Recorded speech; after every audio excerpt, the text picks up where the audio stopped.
sometimes they would go to a client, and it could be just one necromancer, it could be a team of them, and they would basically go on a business trip with their client and get paid to summon a spirit or a ghost and ask it questions. This and it just put a lot of funny images in my mind of like necromancers on business trip or necromancers on vacation. And yeah, so it has a lot of moments like this in it which are surprising. But anyway, one of the things that the book talked about is possession. And of course, being about ghosts and spirits, it would be possession by a spirit. Because we usually think of possession as being done by a demon or even like a god. But there were such things as possessions by other people's ghosts. And it talks about it at around like chapter 7 or so of the book. And apparently the term used for such like forms of divination, like inspiring a spirit to come into you and prophesize or tell secrets about like the afterlife and so on, would be or something like this. Basically, someone who prophesized from the chest, as in the ghost possessed their body and spoke through their mouth. And it doesn't linger on this topic at all. And he even says that these were helpful ghosts because they only came when they were invited, and presumably they left afterwards. Like they could be either the ritual ended and they were dispelled, or they were exorcised afterwards. But it doesn't talk about it like this very much. And at the same time, I've been reading some stuff by Iamblicus, like his book De Mysteriis, and he doesn't talk about it there pretty much at all. He talks about theurgy, but he doesn't even talk about that. He talks about what's good about it, so he doesn't describe how to do it or what it's done or anything.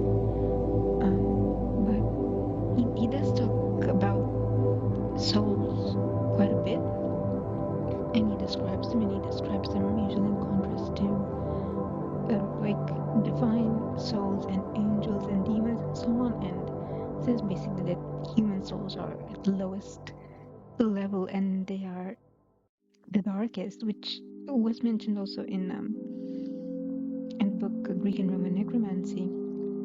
All the time, apparently, when people in antiquity were talking about ghosts or describing them or portraying them on vases or so on, they were always dark, like shadows, which apparently was why necromancers and people attending funerals were dressed in black or gray clothing. And it's certainly surprising, I guess, to me, because in modern media everybody portrays ghosts as being white and transparent, but apparently no, in antiquity they were seen as being dark and gray. And I do wonder if it's because, like, if they were burning a corpse afterwards instead of burying it, the smoke that came out was, gray. So whether they thought that's the spirit of the thing going up, and that's why all our souls are dark. But it also amused me because, Dark Souls, like the video game. But anyway, Iamblicus describes the soul as being this dark, very fleeting, flickering kind of thing, inhabiting, like, he calls it a dark pneumatic vehicle, which I guess he meant the body. And it got me wondering, like, what that would be like, to be a spirit or a ghost and to be free of the body and then to be forced back into it, or usually it would be forced, because whenever, I guess, people think about it, a spirit wants to be free, although in the book on necromancy they also talk about ghosts sometimes enjoying being part of living life. Like they talk about sacrifices being made at pits to summon ghosts again for these like necromantic rituals, and the ghost drinking the blood in order to be able to speak again, and how like pleasant it is for them to partake in life a little bit. So I don't know, but yeah, it makes it interesting. Like, what if ghosts have been, you know, free and just wandering around in the afterlife or wherever? Would it like to go back into a body, or would it hate it? Because it wouldn't be its body anymore, you know, it would be the body of somebody else, and if that somebody else is alive, what's it like to have two spirits inside you? Like, does it feel crowded or does it not? Because I don't know, if everybody talks about souls, well, everybody, you know, in the academic, you know, sphere I'm from, I guess, Pythagoras onward, they consider souls to be taken from the divine, right? And if the divine is something, then something can be being passed to it, and then it's so would a soul also be infinite? I mean, this logic, it would be unending. It would have no beginning and no end. It would be created at any point. So it would be, in a certain sense, you know, in it's not like if you were born, like if you're a baby, do you have an adult sized soul inside you, and when you're an adult, it finally fits right, or you know, like, yeah, it would make sense for souls to have an infinite quality to them to a certain extent. So if you have one infinite soul in the body and you have two infinite souls, then it doesn't make a difference because two infinities, sort of, right? So it should make a difference for the body, but think about soul inhabiting like a stranger who already has a soul there and already has different thoughts and opinions and experiences. What does the soul bring to that new body, to that new consciousness? Like, if you're awake and you have like movements or something, letting somebody's soul inside you because they want to communicate with the soul. What do you look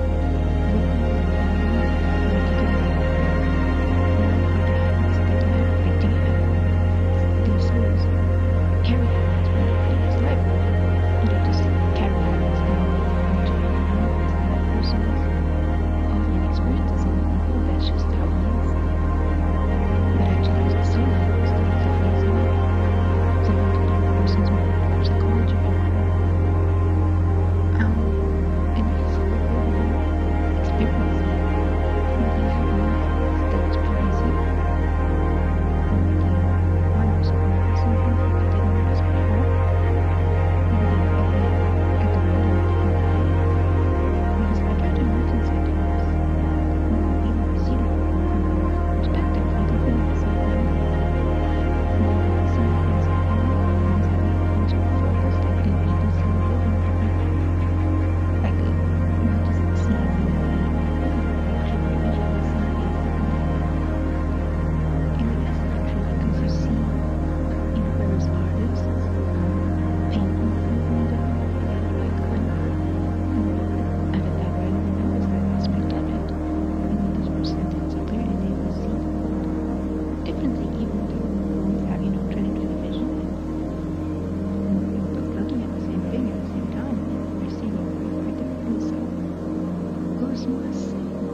taste of different things, things you didn't enjoy before?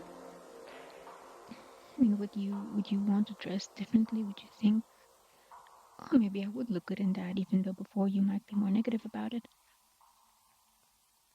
I don't know, because so much stuff that we do, we think is related to the body or our experiences, but is it really?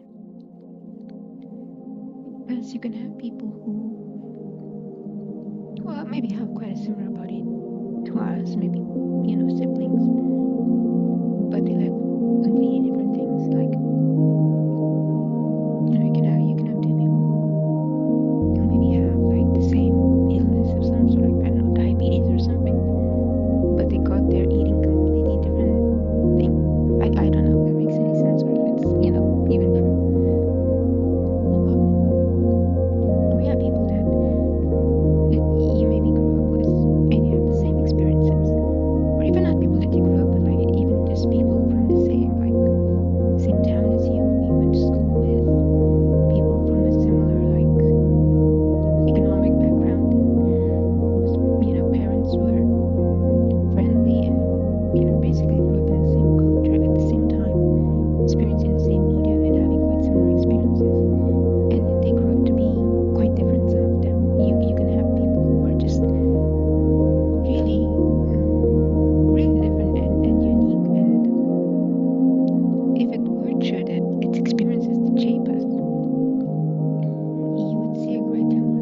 genetic. So it might come, not just from our bodies, but from our parents and our grandparents and our great grandparents and what they experienced and what they like. But if you trace it back long enough, um, everybody's, related to a certain extent. Like there's more people now than there ever been. So everybody at one point was quite, there being fewer people. There is, an equal number of ancestors for everybody. So we've all been related, and are basically like extended cousins of one another. So where does it come from? Like, where does the difference come from? From the environment, or from, I don't know, like historical events that people have gone through? I don't know. And I guess this is why it's so appealing to me to think about the soul as being the origin of these differences, because it's something quite unique, like unique to you in a way. And it does away with all of these murky, genetic assumptions, because you can't really prove any of it. You can't trace, what kind of chocolate you like to a gene specifically. At least I don't think so. But anyway, it's not about, finding out the truth of things. It's just thinking about what it would be like and what difference a soul would make, like a new soul, somebody else's soul, and what it would feel like in your mind, not even just in your body, but in the way that you think. Yeah, I don't know, but it's cool to think about. Like maybe I'm just, feeling extra lonely or something, but it sounds comforting in a way to think about having somebody else's soul inside you, assuming of course that they're a very nice person and you like them and they like you. But yeah, I think it would be nice to have somebody there, and to realize that you can see the world differently than you do. It would make, I don't know, I guess maybe even it would make the world seem kind of like in the way that you see it when you're a baby, maybe, because everything's new, everything's fresh, everything's interesting. And as you grow up, things are less interesting and less new because you experience more stuff. So if you have somebody completely new there, as in inside you, everything would be new all over again. It would almost be like you're being reborn, even though neither of you are reborn. Would your body feel differently too? Like, would you feel warmer because there's more like life inside of you? Or would you feel more cold because the soul belongs to that person, and they just experience that act of dying, of going more and more and more cold, and maybe even lingered around the grave and just felt how cold it is? So would they? And would you even be able to remember what it was like to die? Like with this new soul, remember what dying felt like, and would they be able to transfer it to you? I think I don't know, it's so impossible to talk about because it's such a fantasy. So theoretically anything is possible. But I think they would remember in a way. Maybe not in the way that we remember things when we use, the brain to remember things, but a sort of instinctive kind of recollection that maybe they couldn't be able to talk about, but they would instinctively know. I don't know. And it follows, if they could remember dying, they could remember what happened afterwards, like what it's like to, float into nothingness, or whatever there is out there. Like, what is out there? What do you see? Other souls? Do you see the souls of everybody who died on the same day? Do you see the souls of just people, or maybe animals and plants as well? Do they have? I mean, animals I think have souls. If humans do, animals do. They have to, because they have so much personality. But with plants, I don't know. I think they have souls too. They have to, because they're alive.